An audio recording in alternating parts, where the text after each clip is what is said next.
আসসালামু আলাইকুম, কেমন আছেন সবাই? আশা করি সবাই ভালো আছেন। আলহামদুলিল্লাহ আমিও ভালো আছি। আপনাদের মাঝে আজকে নিয়ে আসলাম কাসকি মাছের চচ্চড়ি। তেল গরম হয়ে গেছে, তার মধ্যে পেঁয়াজ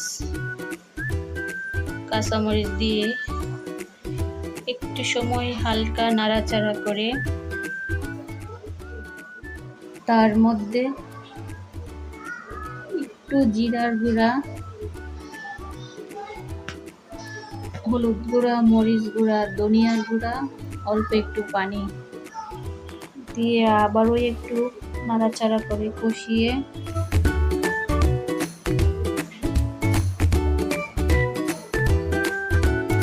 একটু লবণ দিয়ে দিলাম।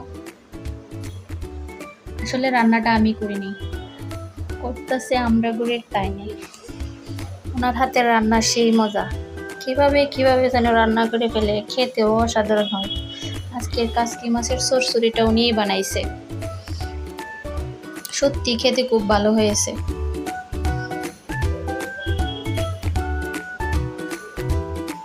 মাছ দিয়ে একসাথে ধনিয়া পাতা কুচি দিয়ে ঢাকনা দিয়ে ঢেকে হালকা আছে 10 মিনিটের মতো রান্না করা হয়েছে। তারপরে তৈরি হয়ে গেল কাসকি মাছের চচ্চড়ি। সত্যি বলছি, খেতে অসাধারণ হয়েছে। ওনার হাতের রান্না সেই স্বাদ হয়।